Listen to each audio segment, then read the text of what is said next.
हमारे वक्त की धड़कन, हमारा चिंतन, हमारी भावनाएं, हमारे विचार, कभी कोमल बातचीत तो कभी इंटरेक्शन तेज तर्रार। तय करें मिलकर what is wrong, what is right. ITV पर अशोक व्यास के साथ इनसाइट टुनाइट।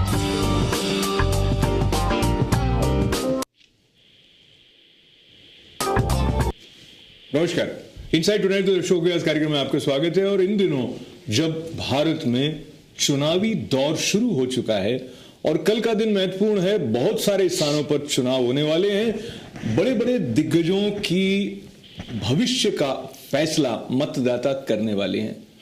ये वो दिन है जब हम देखते हैं कि मुखौटा सचमुच कैसा है उन लोगों का जो नेतृत्व प्रदान कर रहे हैं भारत को। इन दिनों हम देखते हैं किस तरह से वक्तव्य तीर लेकर बढ़ते हैं दूर तक, और वो तीर कई बार ऐसी आग लिए हुए होते हैं जिससे न केवल वो नेता शायद तिलमिलाता होगा जिसको लक्षित करके वो बात कही गई हो, बल्कि कई लोग हैरत में पड़ जाते हैं, सोचने लगते हैं, what is happening to my nation, where are we, what is it that makes a leader? Is it just his ability to use sharp words against somebody and use the language of accusation without substantiating those accusations with proper facts? इसके अलावा कुछ इस तरह की घटनाएं पिछले 4-5 दिनों में हुई, जिसमें से एक घटना का जिक्र हमने कल किया। Leader of Aam Aadmi Party, Arvind Kejriwal, was slapped, and then he went to Rajghat. There was a meeting held, and very interestingly, and I think he should be given special credit for bringing a closure to this slap saga by going and meeting this person, Lali, taxi driver, at his home, who slapped him. There are many more things that we are going to be talking about, and let me not forget that I have the pleasure of the presence of two esteemed individuals right here in studio, and there's one gentleman who's joining us on phone. So let me take this opportunity of welcoming Pandit Jagdish Tripathi first, who is supporting Modi this time. You are apolitical in a way, and yet you are very much into the politics, and so we'll call you BJP supporter for now. Of course. Absolutely, and I have the pleasure of the presence of Junaid Qazi Sahab again, and he is with Indian National Overseas Congress. And what is the position that you are holding? Executive member of Indian National Overseas Congress. Wonderful. So, executive member of Indian National Overseas Congress. And then on phone I have Aam Aadmi Party's volunteer Rakesh Bisaria ji. Namaskar. So, Bisaria ji, let me open the floor with Junaid's reaction about, let us call this slap incident. How do you feel about this whole thing? It was very shameful कि एक तो violence ही गलत है, हमारी country violence के ऊपर believe ही नहीं करती, लेकिन वो फ्रस्ट्रेशन था उस आदमी का, और उसने पता नहीं किस फ्रस्ट्रेशन में, कौन सी पार्टी का बैकअप था उसको, लोग तो बोल रहे हैं बीजेपी वाला आदमी था, बीजेपी कैडर का था।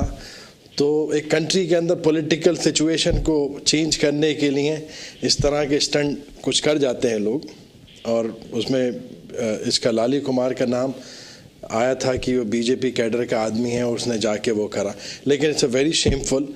और अरविंद केजरीवाल साहब को उसने मारा, बहुत गलत था, और लेकिन उनका जाके उस आदमी से मिलना बहुत, it's very grateful by him कि उसको जाके मिलना, क्यों मारा, वजह क्या थी। तो ये बहुत अच्छा उन्होंने काम किया, और उसकी वजह से उनकी पॉलिटिकल स्ट्रेचर थोड़ा सा और बढ़ा। पॉलिटिकल स्ट्रेचर बढ़ने की बात को लेते हुए, जैसे आपने कहा कि भारतीय जनता पार्टी का कार्यकर्ता वो था, ऐसा कुछ लोगों ने कहा, आपने इसके बारे में क्या सुना त्रिपाठी जी, और इस पूरे प्रकरण के बारे में आपका क्या विचार है? मैं वहाँ पे नहीं था, सुनी बात को हम उसमें मुहर नहीं लगा सकते कि यही सत्य है। सत्य जो मैं समझ सकता हूँ वो यह है कि आम आदमी पार्टी ने जिन उद्देश्यों को लेकर के जिस तरह से सामने आए थे उससे पूरी तरह से वो भटक गए हैं, वो दिशाहीन हो चुके हैं। और उसके जो प्रमुख हैं आम आदमी पार्टी के अरविंद केजरीवाल जी, वो पूरी तरह से दिशाहीन है। उनका आप स्टेटमेंट देखिए, उनके हर क्षण स्टेटमेंट चेंज होते हैं। और एक और बात मुझे जो लगता है, ये भी बातें आई हैं, ये भी खबरें आई हैं, वो कोई बीजेपी का व्यक्ति नहीं था, वो आम आदमी पार्टी का समर्थक था। सारे टैक्सी ड्राइवर उनके साथ थे एक समय में जब सरकार बनी थी, उनका ही आदमी था। और ये पूरा का पूरा ड्रामा था और ये प्रायोजित कार्यक्रम था। इन्होंने पहले से प्रायोजित किया कि तुम यूं करना, हार पहना और ये प्रायोजित करना इस तरह, क्योंकि ये भी न्यूज में है और मेरे पास में कटिंग नहीं लाया, आप पढ़िए, मैंने इंटरनेट पे न्यूज पढ़ी, ये भी न्यूज में आया है कि ये प्रायोजित था। और कई कांग्रेस लीडर्स के भी स्टेटमेंट हैं कि ये प्रायोजित था कि ऐसे करना। और फिर अरविंद केजरीवाल जाएंगे ईसा मसीह की तरह और वो अपनी जो गिरी हुई साख है उसको बढ़ाएंगे। और तो कोई बात जिस तरह से सामने आई है, लाली ने जब पुलिस उसको पकड़कर ले जा रही थी तो कुछ इस तरह की बातें कही कि उन्होंने बहुत लोगों से पैसा लिया और ऑटो रिक्शा चालकों से भी 500-500 रुपए आम आदमी पार्टी वालों ने लिए। और राकेश जी, आपको साथ में रखते हुए मैं ये बात फिर याद करता चलूं कि लाली का प्रयास रहा था कि वो अरविंद केजरीवाल से मिले जब उन्होंने जनता दरबार लगाया था तब भी, और उसने ये भी कहा कि बाद में भी उसने जब मिलने की कोशिश की तो उसे मिलने का मौका नहीं मिला। सो बिना ये जांच किए हुए कि वो किस पार्टी का है, क्या उसका उद्देश्य रहा है, जिस तरह की बातें आम आदमी पार्टी के नेताओं की तरफ से कही जाती रही हैं, उस पर और इस पूरे प्रकरण पर अब तक जो बात हमने की है, आप क्या कहना चाहेंगे Rakesh ji?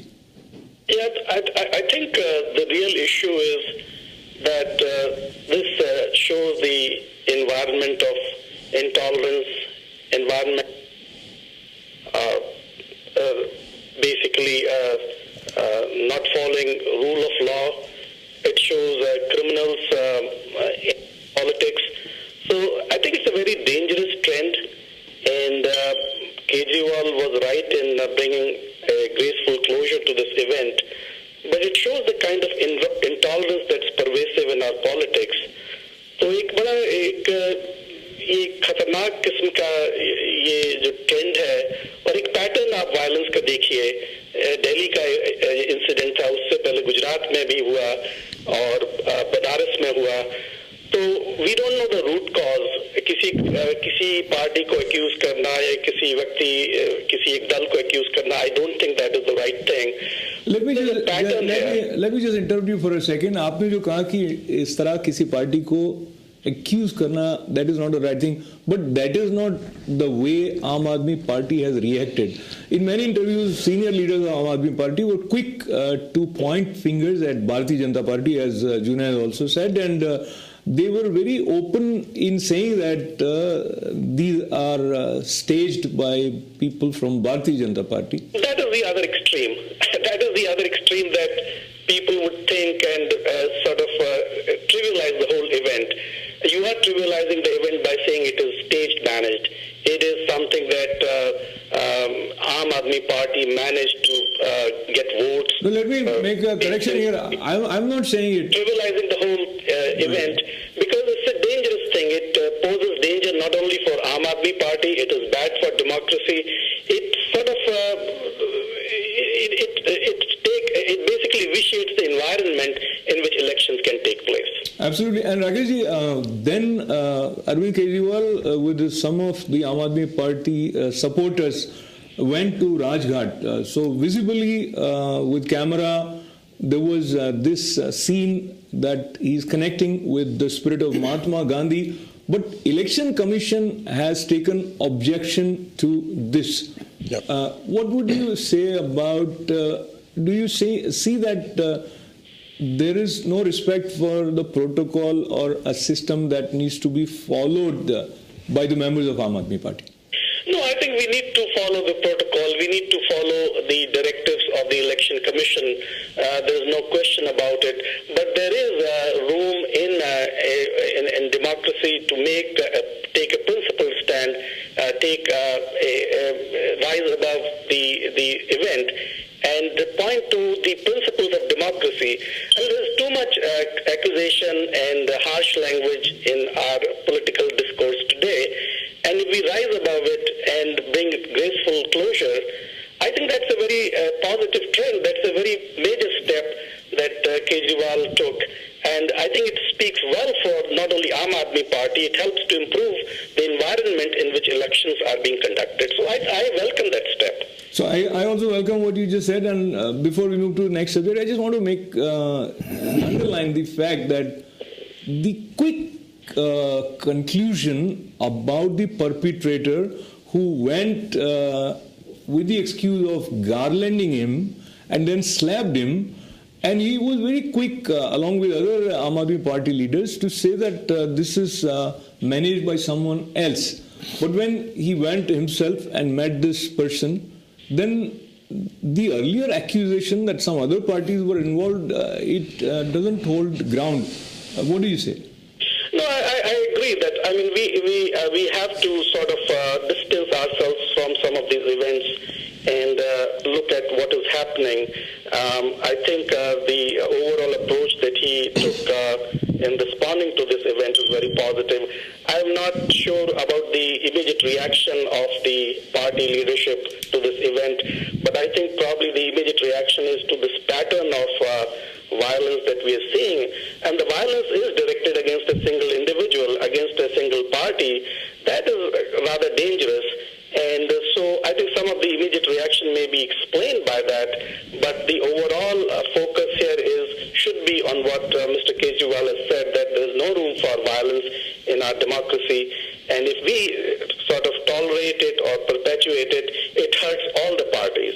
Absolutely. And now moving towards another side, and today we want to make it a meaningful discussion. So let us go by a few points.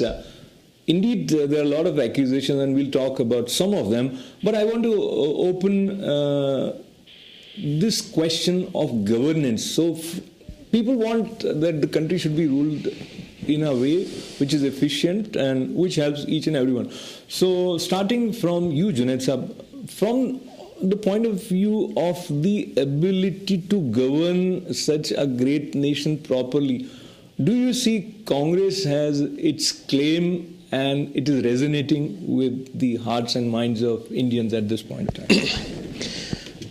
It's a very good question.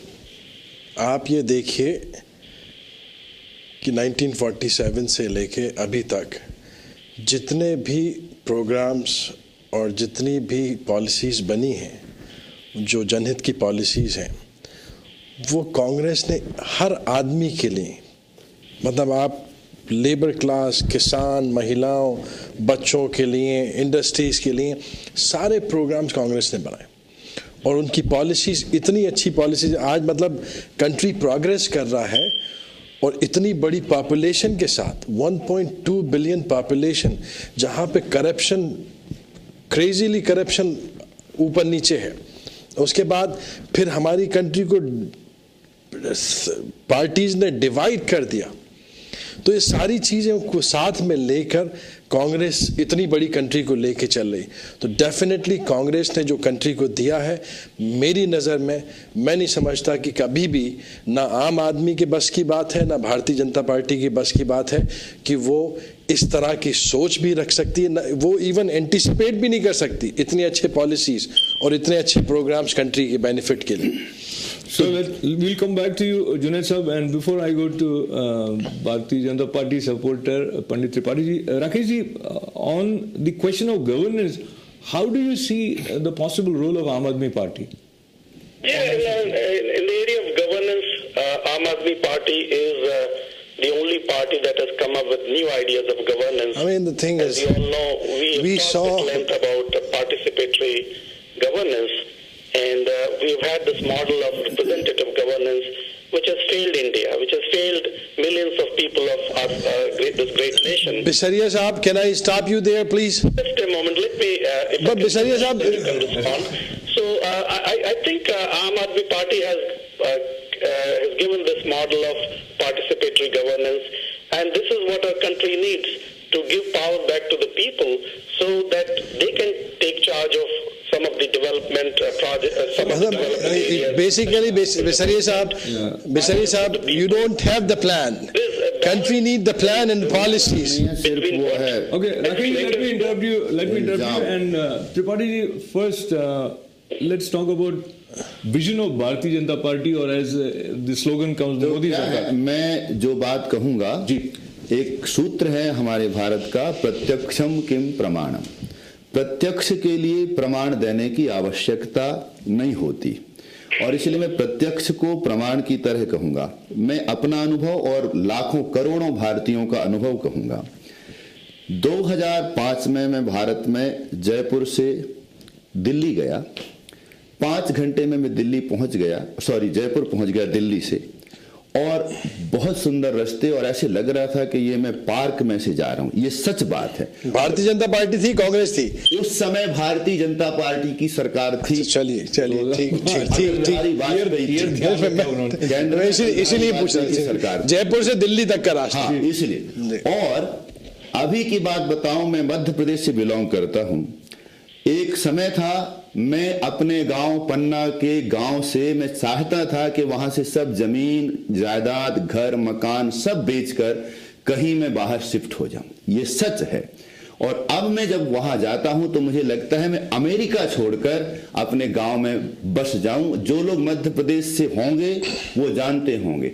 और इसलिए वो बात ये हुई, बहुत वर्षों से 60 सालों से कांग्रेस की सरकार रही वहां पर। इतने थोड़े समय में शिवराज सिंह चौहान भारतीय जनता पार्टी की सरकार आई। आज भारतीय जनता पार्टी के राज्य में मध्य प्रदेश का किसान, मध्य प्रदेश की जनता, मध्य प्रदेश के गांव अमेरिका को पीछे कर रहे हैं। मैं गांव से बिलोंग करता हूं, इसलिए मैं कहता हूं प्रत्यक्ष को प्रमाण की आवश्यकता। उसी तरह गुजरात, उसी तरह जहां जहां भारतीय जनता पार्टी की सरकारें हैं, वो प्रांतों के व्यक्तियों से पूछिए, वहां की सड़कों में जाइए, वहां के गांवों में जाइए, वहां की। आज मैं एक और बात बताऊं, अगर संभव हो तो देखिए, भारत के मध्य प्रदेश के गांव में आप जाइए, जहां पर यह स्थिति थी, किसी के घर में लड़की पैदा होती थी तो लोग मातम मनाते थे कि लड़की आ गई। और ये बहुत, आज हमारे यहां अभी की न्यूज है, परसों की लड़की पैदा हुई किसी के घर, तो उनका फोन आया और बधाई, उन्होंने अपने कहा ये बैंड क्यों बज रहे, बोले हमारे यहां लड़की पैदा हुई। क्यों? इसलिए कि मध्य प्रदेश की भारतीय जनता पार्टी की सरकार ने इतनी अच्छी योजनाएं महिलाओं के लिए लागू करी जो कांग्रेस की सरकार 60 सालों में नहीं कर सकी। तो आज लड़की के पैदा होने पर उत्सव मनाए जाते हैं। तो त्रिपाठी साहब एक अमेरिका छोड़कर के गांव में बसने की सोचने लगे, क्योंकि सुशासन है, क्योंकि उन्नति है, और एक स्ट्रक्चर जो बनाया, जो योजनाएं भारतीय जनता पार्टी की सरकार ने बनाई है। इसलिए मैं कहता हूं कि जो प्रत्यक्ष है, हम बातों से हवा में नहीं उड़ सकते, हमें देखना है। 60 सालों से मैं नहीं कहता कि कांग्रेस ने कुछ नहीं किया। मैं आपको एक जवाब देना चाह रहा हूं जी। सर, आप त्रिपाठी साहब मध्य प्रदेश के, मैं भी मध्य प्रदेश का हूं जी। जितना मध्य प्रदेश में और स्टेटों में डेवलपमेंट हुआ है जी, आपको ये मालूम है, गांव की सड़कें प्रधानमंत्री सड़क कहलाती, प्रधानमंत्री योजनाएं कहलाती। ये प्रधानमंत्री फंड कांग्रेस से आता है, सेंट्रल से। शिवराज सिंह पैदा नहीं कर सकते। सुनिए आप, दूसरी बात जी, हाँ। दूसरी बात सुनिए, जो गांव का डेवलपमेंट हुआ मनरेगा से हुआ है। मनरेगा के अंदर 100 दिन की गारंटी रोजगार वो सरकार दे रही है, केंद्र सरकार का पैसा आ रहा है। महिलाओं लड़कियों की जो बात कर रहे हैं, जिनको पैसा मिल रहा है, वो केंद्र सरकार का पैसा है, स्टेट गवर्नमेंट का, ना शिवराज सिंह का, ना नरेंद्र मोदी का। ये पैसा लोगों को भ्रमित करके, स्टेट के लोगों को भ्रमित करके, साहब बीजेपी सरकार नहीं कर दी, लेकिन पैसा सारा केंद्र का पैसा है। मेरा उत्तर सुन तो लीजिए आप। प्रधानमंत्री योजना से सड़कें बनी हर सड़क के ऊपर, फिर उसके बाद मैंने आपको, फिर नरेगा बना। मेरा उत्तर ये है, प्रधानमंत्री सड़क योजना से आता है जी। और सड़क योजना, मंत्री सड़क योजना भारतीय जनता पार्टी के पुरोधा अटल बिहारी वाजपेयी जी की देन है।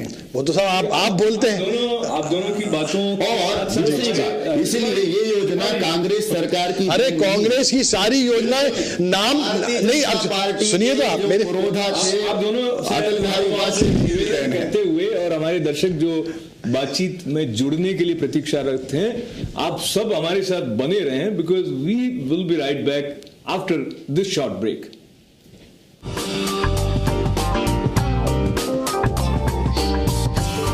To advertise in this show, please call 347-653-1309.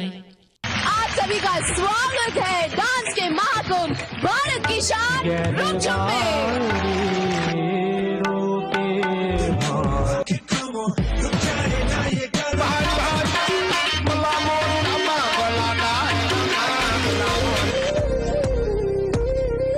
Bharat Ki Shaan, weekends at 10 p.m., 9 Central.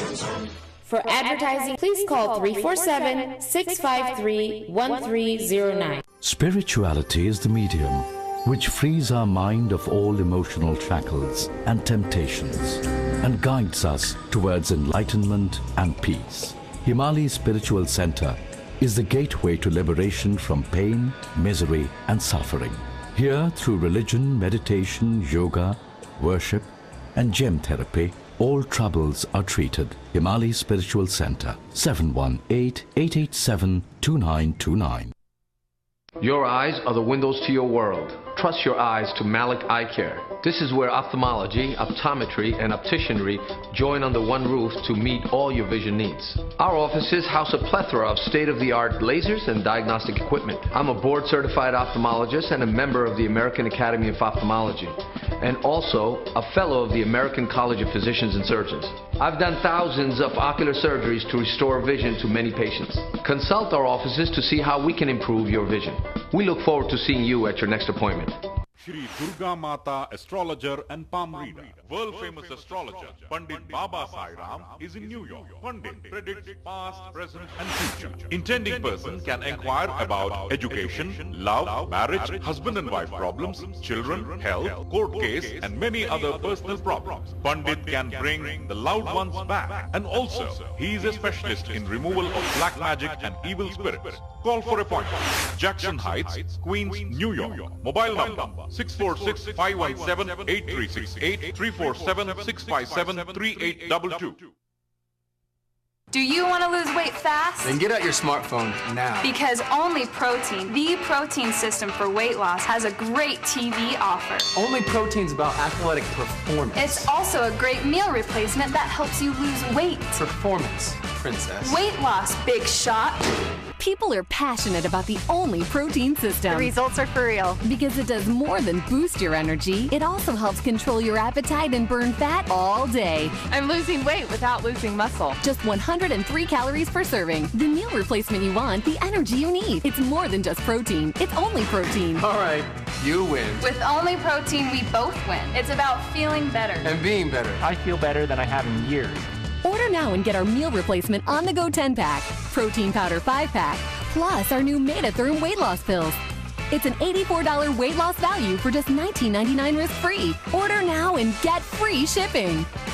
Only Protein. Feel better, be better.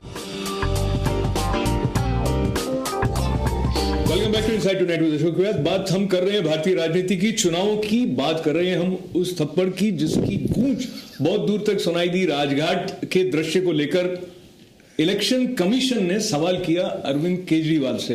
बात सिर्फ हाथापाई की नहीं, बात उन बारूदी शब्दों की भी है जो एक प्रकार से आरोप लेकर एक पार्टी के नेता द्वारा दूसरी पार्टी के नेता तक उछाले जाते हैं। So let me first mention Mayawati's recent statement and seek comment from both of you. She said that Rahul Gandhi and Narendra Modi both are threat for India. So एक नेता है जिनका ये कहना है कि राहुल गांधी और नरेंद्र मोदी दोनों भारत के लिए खतरा है। आप इस तरह के वक्तव्यों के बारे में क्या सोचते हैं? नहीं, उनका स्टेटमेंट जो है, मायावती के स्टेटमेंट मोदी के लिए बिल्कुल परफेक्ट है। मायावती का स्टेटमेंट मोदी के लिए बिल्कुल परफेक्ट है। He is threat to the country, no doubt. So I give her 100% marks. जहां तक राहुल गांधी की बात आती है कि राहुल गांधी ने अपनी जिंदगी और अपना सारी चीजें कंट्री के ऊपर लगा दी। He has the vision to make the country in next level. और उसी तरह जहाँ पे मोदी जी हैं, मोदी जी कंट्री को डिस्ट्रॉय करने के चक्कर में लगे हुए हैं, कंट्री को डिवाइड करने के चक्कर में लगे हुए हैं। हर बात झूठी, जिस बात के ऊपर मतलब इतना बड़ा हो गया कि हर आदमी उनको फेंकू बोलने लगा। आपकी बात को लेते हुए आगे बढ़ेंगे, उसके पहले मैं त्रिपाठी जी की अनुमति से हमारे एक दर्शक से भी जुड़ लूं। नमस्कार, स्वागत है आपका।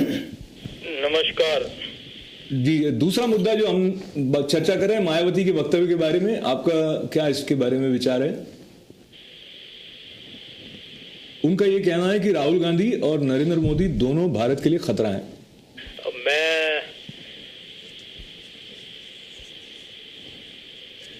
अशोक जी जी फरमाएं। बाजी साहब के साथ सहमत करता हूं जी कि मोदी साहब खतरा हैं जी। और मोदी साहब ये भूल जाते हैं सिक्योरिटी की बात करते हुए, वाजपेयी जी प्राइम मिनिस्टर थे तो टेररिस्ट पार्लियामेंट तक पहुंच गए थे जी। और वो हमेशा कल की स्पीच में भी कहीं कह रहे थे, और टेररिस्ट को पाकिस्तान छोड़ के भी आ गए थे। यशवंत सिन्हा सपोर्ट करती है, टेररिस्ट को छोड़ के भी आ गए थे वहां पे। आपका शुभ नाम क्या है? नहीं है जी, आपका शुभ नाम? मेरा नाम दलजिंदर सिंह है जी। दलजिंदर सिंह जी, आपने बहुत अच्छी बात यहाँ से कही कि अब इसके बारे में त्रिपाठी। हाँ, अब मैं अपनी बात कहना चाहूंगा समस्त दर्शकों को, और वो ये कहना चाहूंगा काजी साहब ने जो कहा कि यशवंत सिन्हा जी टेररिस्ट को पाकिस्तान छोड़कर आ गए थे, तो मैं ये कहूंगा कि ये जो रास्ता था, ये रास्ता कांग्रेस सरकार ने खोला था जब एक राबिया की मुक्ति के लिए बहुत सारे जितने गलत काम किए वो कांग्रेस ने किए। तो ये कांग्रेस ने रास्ता खोला था, तो बीजेपी जाके टेररिस्ट को छोड़ के आ गई। अगर कभी ऐसा हो तो ये रूल होना चाहिए, टेररिस्ट छोड़ दो, इनको बचा। एक लड़की को बचाने के लिए यदि इतने टेररिस्ट छोड़े जा सकते हैं, तो 300 लोगों को बचाने के लिए अगर वाजपेयी जी ने एक समझौता किया तो वो निंदनीय कर्म है। और वो एक को बचाने के लिए, चूंकि वो मंत्री की बेटी थी, लेकिन सर देखिए, यदि कोई नियम, यदि कोई कानून, यदि कोई भावनात्मक हो, देखिए एक व्यक्ति के लिए वही बात सही हो जाती है, दूसरे के लिए गलत हो जाती है। हम ये नहीं बोल रहे। आपने जैसे कहा पहले मायावती के वक्तव्य को लेकर हम बात कर रहे थे, तो आपने कहा कि उनका आधा तो ठीक है, आपको क्या लगता है? मैं ये कहता हूं कि वो 100% गलत है। वो महिला मायावती देवी जी, बहन जी को हम नमस्कार करते हैं, लेकिन मैं कहूंगा वो 100 से ज्यादा % गलत है। मैं कहूंगा राहुल गांधी कैसे वो कंट्री के लिए खराब हो जाएंगे, मैं ये नहीं कहता, मैं ये कहता हूं, लेकिन बीजेपी के लिए भी वो कहती है वो भी गलत है, मोदी जी के लिए कहती है 100% गलत है। क्योंकि मोदी जी के राज्य में गुजरात ने जो प्रगति करी है, गुजरात ने जो उन्नति करी है, गुजरात की जनता जो खुशहाल है, गुजरात में हम जब जाते हैं, प्रवेश करते हैं, तो हमें लगता है कि हम एक अलग से परिवेश में। 2,70,000 करोड़ डेप्थ के अंदर है गुजरात को। 2,70,000 करोड़ रुपए आज का गुजरात उसके अंदर है, डेप्थ है उसके ऊपर गुजरात। तो काय का डेवलपमेंट कितनी झूठी बात। कांग्रेस शासित राज्यों की भी बात कर ले। अरे आइए आप कांग्रेस शासित राज्यों की बात कर ले, वहां पे 2,70,000 क्यों 2,70,00,000 करोड़। अरे नहीं, आप मैं आपको, अरे सर ये तो पेपर के ऊपर है, 2,70,000 करोड़ रिपोर्ट दे देता हूं। आप दोनों की जानकारी के लिए, अंतर्राष्ट्रीय स्तर पर जो मुद्रा के विनिमय को देखने वाली एजेंसीज हैं, उनके एक बड़े अधिकारी का हाल ही में यह वक्तव्य था कि अगर नरेंद्र मोदी प्रधानमंत्री बन जाते हैं तो डॉलर और रुपी की जो कन्वर्जन रेट है, उस लिहाज से रुपया 35% अधिक शक्तिशाली हो जाएगा। ये उन्होंने कहां से, देखिए कहां से लाए? He must be smoking some kind of weed or some kind of glue, because the thing is उसके कोई सेंस ही नहीं है उसका। इसलिए सेंस नहीं है कि जब आपका एक्सपोर्ट, जो आपका एक्सपोर्ट है वो $148 बिलियन का है, एक्सपोर्ट, और जो इंपोर्ट है वो 120 बिलियन का है। सो एक्सपोर्टिंग हमारा इट्स इंपोर्ट ज़्यादा है, एक्सपोर्ट कम है, तो फॉरेन करेंसी हमारे पास ज़्यादा तो नहीं आ रही। दूसरी बात ये कि भारतीय जनता पार्टी की ना तो कोई पॉलिसीज़ हैं, ना उनका कोई प्रोजेक्ट्स है कि भाई अभी कांग्रेस का जो घोषणा पत्र आया, मैं 10,000 करोड़ टोकूंगा बीच में, मैं आपको टोकता हूं, पॉलिसीज की बात मत करिए आप। ये आप मैंने एक शब्द कहा था अपना बात शुरू करने से, प्रत्यक्षम किम प्रमाणम। आप गुजरात जाइए, बुक्स में अच्छी है, मध्य प्रदेश में जाइए, बुक्स में अच्छी कांग्रेस की सरकार में युग होता था मध्य प्रदेश और गुजरात इत्यादि प्रांतों में कि हम लोगों को ये कहा जाता था कि आपको 2 घंटे के लिए बिजली मिलेगी रोटी खाने के लिए। आज मध्य प्रदेश में अभी मैं आया हूं, मेरी बहन की विवाह करके हमने 3 जनरेटर मंगाए थे, एक को चलाने की आवश्यकता नहीं पड़ी 1 हफ्ते तक, क्योंकि भारतीय जनता पार्टी की सरकार है। गुजरात के अंदर 1 घंटे को 1 मिनट को बिजली नहीं जाती। आप डेवलपमेंट की बात करते, डेवलपमेंट देखिए तो जो व्यक्ति कर रहा है, कर चुका है, उसके पीछे आप सारी दुनिया पड़ी हो उसके पीछे हाथ जोड़ के, जो है ही नहीं, जो उसका वास्तविक व्यक्तित्व है, जो उस व्यक्ति की का कर्तृत्व जो दिखाई पड़ता है, उस कर्तृत्व को कोई देखना नहीं चाहता। देखिए, भारत के साथ साथ मैं हमारे कुछ और दर्शकों से जुड़ना चाहता हूं। Hello ITV live. हाँ जी, नमस्कार। नमस्कार। आपका शुभ नाम? टीवी का वॉल्यूम कम कर दें। ठीक है, मैं वॉल्यूम थोड़ा मैं कम कर रहा हूँ जी। अच्छा, मुझे 2 मिनट चाहिए, आपके पास हो सकते हैं? क्या चाहिए? 2 मिनट चाहिए मुझे आपसे बात करने के लिए। तो बहुत दिन से सुन रहा हूँ ये लोग तो ऐसे जो बात कर रहे हैं, मगर कोई एजुकेशन टाइप का नहीं है। तो आप आइए साहब, पढ़ाइए। आप कहाँ पे? अच्छा, मैं आपको और हमारे कुछ नेताओं की बातें अभी सुनाने वाला हूं। आपको लगेगा कि जो भारत में हमारे नेता जिस तरह के वक्तव्य दे रहे हैं, उनके मुकाबले आपको लगेगा कि ये बहुत पढ़े लिखे हैं, पर आपने जो बात कही है वो बिल्कुल गौर करने लायक है। आपका शुभ नाम? मैं रहने वाला उड़ीसा की हूँ जी, और मैं बहुत जो एजुकेट टाइप होती है ना, वो कभी इस जगह में बात नहीं करते, लेकिन ये पब्लिकली है। मैं यही देख रहा हूँ, अगर कांग्रेस अगर 60 इयर्स देश में है, राइट जी, सो अच्छा, कांग्रेस एंड आम आदमी पार्टी एंड बीजेपी, ये तीनों का बुक्स डिफरेंट है, ऑलराइट? ये पढ़ी लिखी बात कर रहे हो? हाँ, बहुत पढ़ी लिखी, वो इंटेलिजेंट एजुकेशनल बात है साहब। अच्छा, कांग्रेस का जो चेयर मैं दूसरी टाइप के बोल रहा हूँ, ये थोड़ा बहुत जल्दी करना पड़ेगा क्योंकि समय कम है। जी, कांग्रेस का जो चेयर है उसमें से 3 टांग है, और बीजेपी का जो चेयर है उसमें 4 लेग है, और उसमें 4 जो आम आदमी अभी जो आ गया उनके 5 लेग है, और एक चला गया ना, वो 4 में हो जाता है। और बीजेपी, चलिए बहुत धन्यवाद आपका जी। आपने अच्छा छोड़ो, कांग्रेस ने सिर्फ तो अभी तो है सिर्फ बैलेंस किया, ओनली बैलेंस किया, ठीक है? जो ये आपकी बातचीत फिर जारी रखेंगे, मुझे लगता है हम आगे बढ़ते हैं, पर आपने कॉल किया, आपका धन्यवाद है, हमारे साथ बने रहें। Hello ITV live. Hi, how are you? Very nice sir.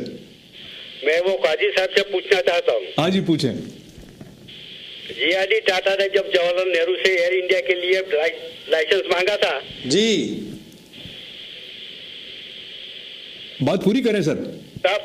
तब वो नेहरू ने मना कर दी थी, और आज एयर इंडिया का डेप्थ कितना है? ये सब तुम्हारी कांग्रेस की पॉलिसी है। देखो सर, डेप्थ है, एयर इंडिया का डेप्थ है, बिल्कुल आप बिल्कुल सही बोल रहे हैं, आपके पास बिल्कुल सही नॉलेज है। सब नित्या गलत, सब लोग के पैसे चले गए उसमें। बिल्कुल सही बोल रहे हैं आप, लेकिन कोशिश हो रही है, कांग्रेस कोशिश कर रही है। कांग्रेस ने अजीत सिंह को दिया, अब देखें नेक्स्ट मिनिस्टर कौन बनेंगे, क्योंकि हमारे साथ कांग्रेस के साथ तकलीफ ये रही कि कांग्रेस की सरकार पूरी नहीं बन पाई, हमेशा अपने आप हमें पूरी इसलिए नहीं बन पाई कि समर्थन लेना पड़ा यूपीए गवर्नमेंट को, पहले पटेल साहब को दिया, ना अजीत सिंह को देना पड़ा, लेकिन नेक्स्ट इलेक्शन के अंदर, इस इलेक्शन में हमारी सरकार बनेगी तो एडमिनिस्ट्रेशन भी सही होगा और मिनिस्टर भी सही होगा। लोगों के कितने पैसे गए मुझे बताओ।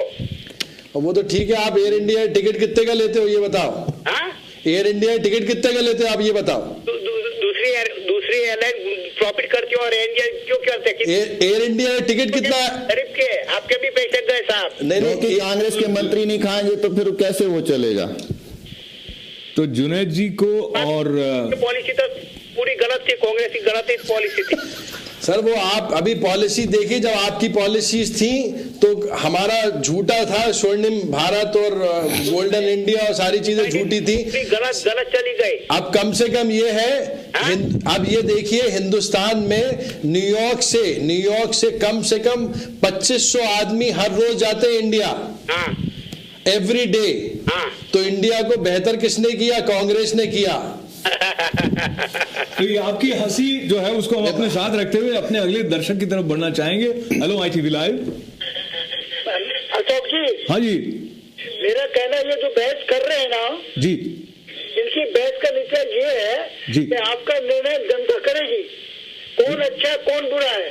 बिल्कुल सही बोल करती है, आपस में बहस करने से नहीं, जनता जिसको बनाएगी वो अच्छा आदमी है, कहने से नहीं होगा कि राहुल खराब है। नहीं, लेकिन जनता सुनेगी ना सर, हम लोगों की बातें सुनेगी तो जनता के ऊपर इम्पैक्ट पड़ेगा कि कौन सी पार्टी अच्छी है, किसको वोट डालना चाहिए और कौन सी कंट्री के उसके लिए अच्छी है। आप अपनी बातों को भूल जाइए, आप देखिए जनता क्या कहती है। आप देखिए आपने जनता को क्या दिया, राजस्थान में क्या हुआ, मध्य प्रदेश में क्या हुआ, दिल्ली में क्या हुआ, ये जनता फैसला करेगी। आप क्या बता सकते हो अच्छा बुरा? आपका शुभ नाम क्या है? जगन्नाथ शर्मा है जी। जगन्नाथ जी, आपके आवाज में बहुत जोश है और कुछ जोश में कही हुई जो बातें हमारे कुछ नेताओं की हैं उनको लेकर बड़ी आपत्तियां उठ रही हैं, पर आप अभी जो बात कह रहे हैं बिल्कुल मर्यादित बात कह रहे हैं, लेकिन ऐसी कुछ टिप्पणियां। जी आपको बात जी मेरी बात सुन लीजिए आप जी। थोड़ी बात करता हूँ, हर चीज की बुनियाद होती है जी, बुनियाद पे पार्टी रहती है। जो RSS है पार्टी की बुनियाद, और कांग्रेस की पार्टी है नेहरू परिवार, और जो पार्टी है आपकी पार्टी है उसकी बुनियाद क्या है? कुछ भी नहीं है। तो आपके इस बुनियादी प्रश्न को हम अपने साथ रखते हुए बढ़ते हैं अगले ब्रेक की तरफ, and we will continue this discussion about politics of accusations right after this break.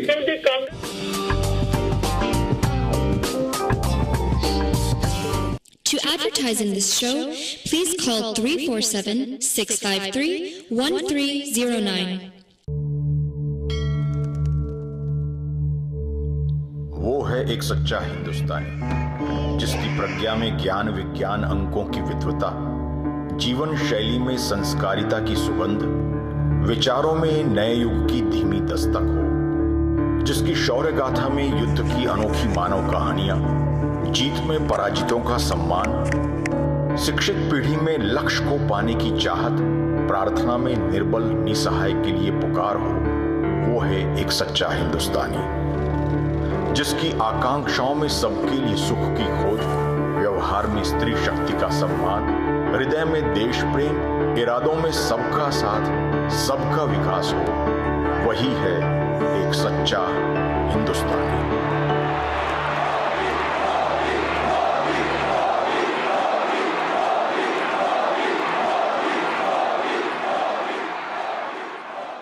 Spirituality is the medium which frees our mind of all emotional shackles and temptations and guides us towards enlightenment and peace. Himali Spiritual Center is the gateway to liberation from pain, misery and suffering. Here, through religion, meditation, yoga, worship and gem therapy, all troubles are treated. Himali Spiritual Center, 718-887-2929. There's a distinction and beauty to a Four Seasons sunroom. It's more than the way it's built. It's the way it makes you feel. Your home is the cornerstone of your life. Create a space to rest and relax. Spend time with the people you love. Surround yourself with friends. Build your future. There are so many reasons to add light, space, and above all, value to your home. The only question is, what will you create? With our free in-home design consultation, you can start imagining now. And with prices from as little as $129 a month, now is the time to call Four Seasons. To celebrate our 40th anniversary, Four Seasons is offering free installation with any sunroom purchase. Plus, 40% off our energy-saving windows. That's 40 years of delivering beautiful, custom-built sunrooms with cutting-edge technology. Call today or visit us online and ask about our extensive range of living solutions. Four Seasons. Live, love your life. I am your immigration attorney, Michael Fulwani. And I'm your immigration attorney, David Nachman. Keep watching us, our program on Immigration and You. For the latest information, updates, and developments about immigration law. Every Saturday at 8:15 p.m. And wake up to us on Sunday at 11:45 a.m. Consult Swami Manjeet Ji for accurate horoscope reading, palm reading, and likelihood of love, marriage, children, business, health, immigration, and court cases. Swami Ji removes black magic, gives protection, and helps in removing various problems by powerful holy mantras and meditation on God. Free check of black magic. Excellent results.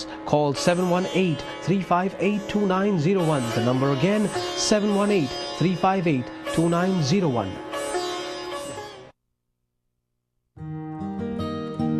Namaste, Salam Alaikum and Sat Sri Akal. My name is K.D. Singh Sani and I represent Sani Accounting Services. We prepare individual and business tax returns year round.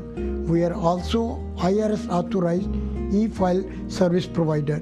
We offer excellent services at very affordable rates. I have 30 years of experience in small business consultation and management. I will be grateful for your business and you will be our satisfied customer. Thank you.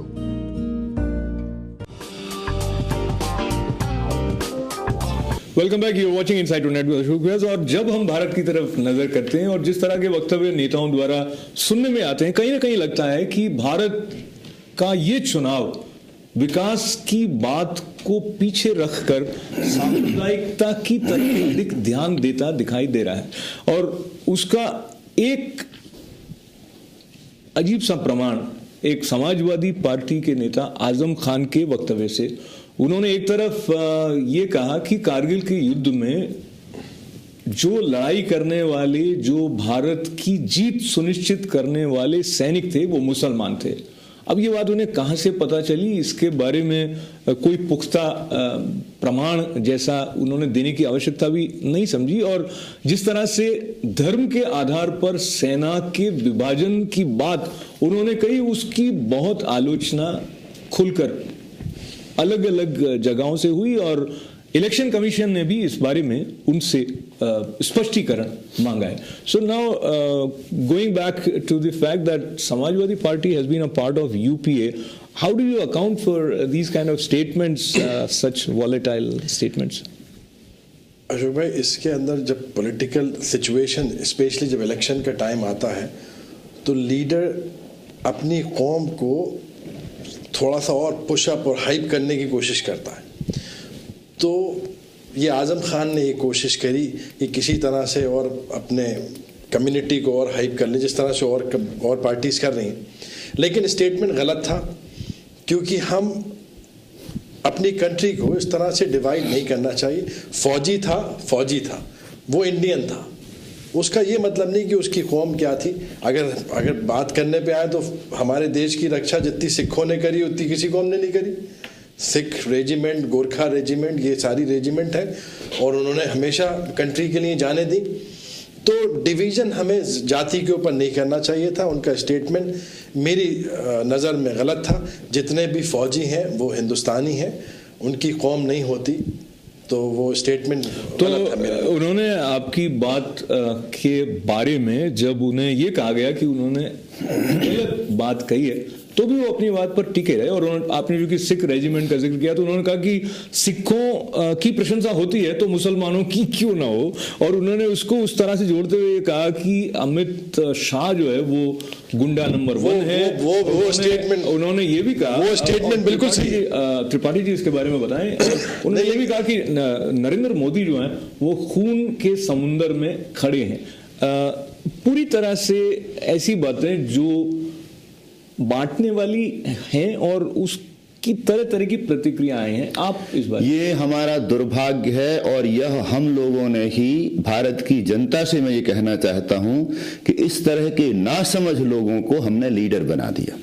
इस तरह की नासमझ लोगों को vote देकर के हमने उस जगह बैठा दिया जहां से वो कुछ भी कहे अमित शाह जैसे गुंडों को भी आपने लीडर बना दिया। अमित शाह का जो पूरा स्टेटमेंट है उसको देखिए, उन्होंने कोई गलत बात नहीं कही। सुन तो लीजिए, बिल्कुल उन्होंने प्रतिक्रिया भी जो व्यक्त करी वो इस तरह से नहीं कि उसको गलत, उन्होंने ये बोला बदला, तो इलेक्शन कमीशन बोलती है उन्होंने बोला बदला नहीं कहा उन्होंने, बदला लेंगे मुजफ्फरनगर। बात से उन्होंने वो बात कही है, उसको पहले पूरा समझना पड़ेगा। इस बात के लिए अगर हम एक बार और बैठें और बात करें, परंतु ये बात जरूर मैं कहूंगा, एक अभी जो उन्होंने आजम खान ने कही, उस आदमी को थोड़ी समझ होना चाहिए, आजम खान जी को।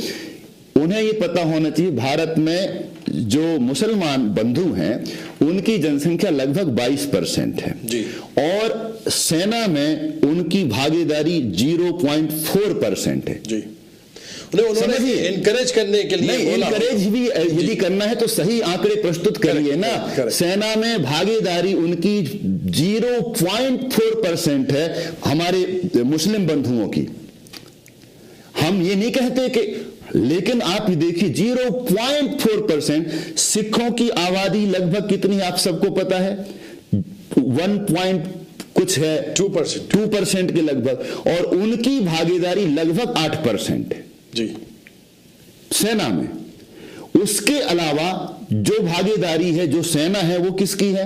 अरे यदि आप संप्रदाय की बात करो तो यही तो गलत, यही तो गलत। देखिए आप आंकड़े नहीं चाहिए, मैं कहता हूं, मैं जरूर कहूंगा, आप आंकड़े मैं आजम खान को ये बात कह रहा हूं, लेकिन मैं जो मेरा स्टेटमेंट है वो यह है कि भारतीय सेना में जो जवान है वो भारतीय है, उसकी जाति, उसका ईमान, उसका सब कुछ, वो सेनानी है, वह सैनिक है, वह भारतीय है। चाहे वो किसी वो कौम उसके बाहर जो अपने घर में आएगा वो मस्जिद जाए, चाहे वो मुसलमान वहां सजदा करे, हिंदू अपने मंदिर में प्रार्थना करे, लेकिन जब वो सेना में जाता है तो वो ना हिंदू है, ना मुस्लिम है, ना सिख है, ना ईसाई है, वो भारतीय है और भारत की सेना का सेनानी है। तो मैं आपकी बात पे आ रहा हूं, अमित शाह की बात पे आ रहा हूं। 2005 के अंदर सोराब और उसकी वाइफ को मारने के इल्जाम में अमित शाह जेल गए, कन्विक्टेड है, उनके ऊपर 5 केसेस चल रहे हैं, एक्सटॉर्शन के, मर्डर के, और वो आदमी लीडर बना घूम रहा है और स्टेटमेंट दे रहा है। उसके ऊपर भारतीय जनता पार्टी को ऑब्जेक्शन कोई नहीं है। भारतीय जनता और जहां तक मोदी की बात है, मोदी जी की जहां तक आप बात करते हैं, गुजरात में जो दंगा हुआ था, मैं आपसे एक और बात, यदि 12 साल पहले के इतिहास को ही आज हम मुद्दा बनाना चाहते हैं तो फिर मैं इतिहास की बात नहीं कर, फिर मैं चाहता हूं कि हम 1947 का इतिहास एक बार खंगाल लें, 1984 का वही तो भारतीय जनता पार्टी चाहती है जो हम नहीं चाहते। हम कांग्रेस को दागदार कहते हैं, हम कहते हैं कि हम नहीं चाहते। देखिए, और मैं आपको क्या, मैं अशोक भाई आपको ये बोलना चाह रहा हूँ, सिर्फ ये बोलना चाह रहा हूँ कि भारतीय जनता पार्टी डिवाइसिव और डिवीजन की बात कर रही, कंट्री के इंटरेस्ट की बात नहीं कर रही, कंट्री को बांट रही है, मजहब के नाम पे बांट रही है। उसके बाद जहां इनके जो लीडर्स हैं स्टेटमेंट ऐसे दे जाते हैं और सब झूठे स्टेटमेंट, बिल्कुल नहीं। कंट्री को हमारे लीडर जो स्टेटमेंट देते हैं, मोदी जी का स्टेटमेंट देखिए, उन्होंने, एक नेता है इस पूरे चुनाव में जो ये कहता है कि मैं मेरे लिए नहीं, मैं राष्ट्र के लिए चुनाव लड़ रहा हूं, राष्ट्र के लिए, देश के लिए, हम अपने लिए, विकास के लिए, जो विकास मैंने किया है और जो विकास की बात, मुद्दे की बात, बाकी तो सब इल्जाम की बात करते हैं। बांटना चाहता हूं कर्नल वीरेंद्र तवातिया का जो स्टेटमेंट है, जो खुद सेना में रह चुके हैं, आजम खान जी के बारे में, the recent statement of Azam Khan that Kargil war was won only by Muslim soldiers is good enough reason for people to judge his credibility. This person should be behind the bars and must be prosecuted for his speeches with severest of charges. And let me see what our viewers are talking about it. Hello, namaskar. Hello. जी नमस्ते जी। नमस्ते, कैसे हैं आप और आपका नाम? बस ठीक है जी। अशोक जी जो बात करने गए, मैं वो जो डिस्कशन हो रहा है इसमें। अच्छा, तो ये जो हम चर्चा कर रहे हैं अभी आजम खान जी के वक्तव्य को लेकर, इसके बारे में आप क्या सोचते हैं? या आजम खान की जो अभी टॉपिक चल रहा है उसके बारे में। जी जी बोलें। आप टीवी वॉल्यूम कम करके अपने विचार जल्दी व्यक्त करें, समय बहुत कम है जी। तो वो कांग्रेस जो करती है मुस्लिम लोगों को अपील करके जो वोट लेने के लिए लगी, और सोनिया गांधी वो जुम्मा मस्जिद वाले का चिप को मिली, अभी आजम खान मुस्लिम लोगों को भड़का रहे हैं कि आपने ही बलिदान दिया है, वो सब देखो। और कांग्रेस का स्कैंडल देखो, नंबर ऑफ स्कैंडल कितना हो गया, 10 to 15 स्कैंडल अभी है। या वो फर्स्ट का तो था 30 ईयर्स बैक, उसके बाद 10 स्कैंडल हो गए, उसके कोई बात नहीं करता है भाई साहब वो कांग्रेस वाले। तो इसके बाद में जुनैद जी अब कुछ कहना नहीं चाह रहे, मुझे लगता है हम नहीं, वो क्वेश्चन उनका समझ में मुझे नहीं आया, उनका जो कहना चाह रहे हैं वो बहुत क्लियर नहीं था, सॉरी मैं आपको सही सुन नहीं पाया। अब जरा भाई साहब जुनाइद जी बताएंगे कांग्रेस के स्कैंडल के बारे में। कांग्रेस स्कैंडल तो स्कैंडल हुआ बोल के, जो भी स्कैंडल्स हुए कांग्रेस के, देखिए जरा बताइए कांग्रेस ने क्या किया। मैं बता रहा हूँ, आपका नाम क्या है सर? आपका नाम क्या है? शाह है, मैं वांगलैंड से बोलता हूँ। शाह साहब नमस्कार। देखिए, एक तो स्कैंडल नहीं हुए, जो भी घोटाले उसको जो हुए कांग्रेस के टाइम में, यूपीए सेकंड के टाइम में, और जो रिस्पॉन्सिबल थे उनको जेल भेजा, राजा जेल गए, और जितने भी मिनिस्टर्स इनमें इन्वॉल्व थे उनको कांग्रेस पार्टी ने ही जेल में भेजा और उनको प्रोसिक्यूट किया। कांग्रेस का एक भी लीडर बताइए जिसके ऊपर केसेस चल रहे हो, जो इन घोटालों के अंदर हो, जो घोटालों में इन्वॉल्व थे उनको प्रोसिक्यूट किया, उनको जेल भेजा। और अभी आप इंतजार करिए, अगर स्कैंडल में सब मिनिस्टर को कांग्रेस गवर्नमेंट कवर अप कर रही है। अरे कैसे कवर अप कर रही है शाह साहब? तो आप यहाँ बैठ के बोल रहे हैं। सच बात है, आपकी बात का मैं समर्थन करता हूँ। नहीं हुआ, कोई जेल में नहीं गया। अरे राजा जेल गए, जो घोटाले के अंदर थे बाहर आ गए, तो अपने टाइम से बाहर आ गए, लेकिन जो इन्वॉल्व थे वो सब जेल गए। तो ऐसा नहीं है कि कांग्रेस इन्वॉल्व है किसी घोटाले के अंदर, जो ब्लैक एंड व्हाइट है कांग्रेस ने दिखा दिया, और जो पार्टी में नहीं थे लोग उनको जेल भेजा। और एक बात जो त्रिपाठी जी और जुनैद जी की उपस्थिति में मैं अपने दर्शकों के साथ बांटूं, जब चुनाव के लिए जी कांग्रेस ने कुछ नहीं किया है। अरे शाह साहब, आप यहाँ पे रह रहे हैं, हिंदुस्तान बदल दिया कांग्रेस ने, हिंदुस्तान को बदल दिया, एक नेक्स्ट लेवल पे चली गई। हमारी कंट्री उस जगह पे है कि लोग बाग इज्जत से देखते हैं हमारी कंट्री को। कांग्रेस ने गरीबी की जो रूपरेखा निर्धारित की है इस उत्थान के युग में, 23 रुपए। शाह साहब आपका धन्यवाद है हमारे साथ जुड़ने के लिए। कांग्रेस हमको तो समय की सीमा है, और समय की सीमा को देखते हुए एक बात मैं आप दोनों की उपस्थिति में याद करना चाह रहा हूं। सोनिया गांधी ने जब अपना चुनाव के लिए नामांकन पत्र दाखिल किया है, तो उन्होंने जो प्रॉपर्टी अपनी घोषित की है वो 10 करोड़ से कम है, जबकि एक बार किसी वेबसाइट ने कहा था कि वो दुनिया की रिचेस्ट पॉलिटिशियन, जबकि उन्होंने 9 करोड़ और कुछ ऐसा है।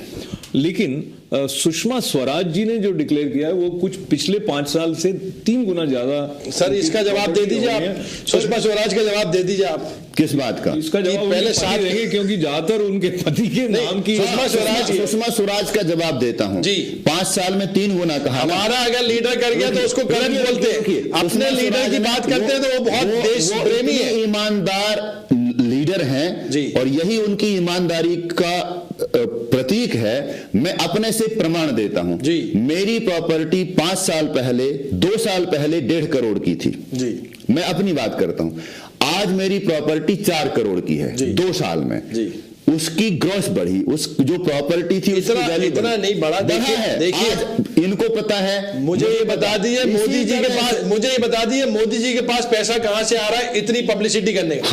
हमसे आ रहा है। मुझे एक जरा प्रमाण दे दीजिए। भारत की जनता मोदी को सपोर्ट कर रही है। मुझे उसकी अगर अकाउंटेंसी बता दे। जुनैद साहब और त्रिपाठी जी, आप दोनों की उपस्थिति के लिए आभार व्यक्त करते हुए हमारे साथ जो फोन पर बने हुए राकेश जी, उनसे भी मैं अंतिम वक्तव्य के लिए जुड़ना चाहूंगा। राकेश जी, फिर एक बार आपका स्वागत। Are you with us Rakesh ji? जी मैं हूं उधर। जी। तो ये जो बात हम कर रहे थे पहले आजम खान साहब के बारे में, उस बात को आगे ले जाते हुए ईमानदारी की दृष्टि से आपको क्या लगता है, कांग्रेस और भारतीय जनता पार्टी में ज्यादा ईमानदार कौन है? तो कहना मुश्किल है कि ज्यादा ईमानदार कौन है, लेकिन इसमें कोई शक नहीं है कि जो जुनैद साहब ने शुरू के प्रोग्राम के शुरुआत में कहा कि जो कांग्रेस पार्टी का एक इतिहास, एक हिस्ट्री है, दैट इज कमेंडेबल। जो उनका नेहरू जी के समय का था 1964 तक का, he is the architect of modern India, there is no question about it. तो उसका लेकिन वोट तो आज देने जा रहे हैं। लेकिन नहीं सर, पूरी कांग्रेस की पॉलिसी जितनी आज की तारीख में कांग्रेस और बीजेपी दोनों ही में ऑनेस्टी को लेकर प्रॉब्लम है। करप्ट पार्टीज हैं दोनों, करप्ट इंस्टीट्यूशंस हैं, ट्रांसपेरेंसी नहीं है, घोटाले जुनैद साहब करे नहीं हुए घोटाले, तो देखिए शीला दीक्षित अभी है, कपिल इल्जाम है। जी आपकी बातचीत में जुड़ने के लिए धन्यवाद करना चाहूंगा, क्योंकि सिर्फ 1 मिनट का समय है, 20 सेकंड में आप दोनों अपनी कुछ बात कहना। सिर्फ मैं ये बोलना चाहता हूँ, जितने भी व्यूअर्स हैं और जितना अगर ये रिले होता है हिंदुस्तान में, मैं ये चाहता हूँ कि जनता को इस वक्त जो अपने वोट डालने जा रही है तो अपने दिमाग को खोलें, कंट्री की डिवीजन वाली बात ना करें, धर्मों की बात ना करें, कंट्री की प्रोग्रेस की बात करें, और प्रोग्रेस सिर्फ कांग्रेस नहीं। और मैं भी यही कहूंगा, संघे शक्ति कलौ युगे, और सब लोग मिलकर के आज जो भारत में एक नेता हैं और जिन्होंने करके दिखाया है भारत के लिए, उनको समर्थन करें। नरेंद्र मोदी यदि भारत के प्रधानमंत्री बनते हैं तो भारत निश्चित ही प्रोग्रेस करेगा, और सब लोग सर्वधर्म समभाव करके एक लीडर को हम आगे लाएं और भारत की सोचें, हम विभाजन की ना सोचें। मैं बिल्कुल समर्थन जो न्यूयॉर्क से भारत तक जा रही है वो है एकता की बात, वो है समन्वय की बात चाहे कांग्रेस की खिड़की से निकल रही है या भारतीय जनता पार्टी के मुख द्वारा प्रकट हो रही है। बात है भारत की उन्नति की, और आरोपों की राजनीति से निकलते हुए हम भारत को और अधिक उन्नति की तरफ ले जाए, यही भावना हमारे सभी साथियों की लेते हुए आज के कार्यक्रम को विराम देने का वक्त है। पर कल फिर जुड़े हमारे साथ और देखें हिंदी भाषा का विकास और विस्तार किस तरह हो रहा है भारत के बाहर। इजाजत दें, नमस्कार।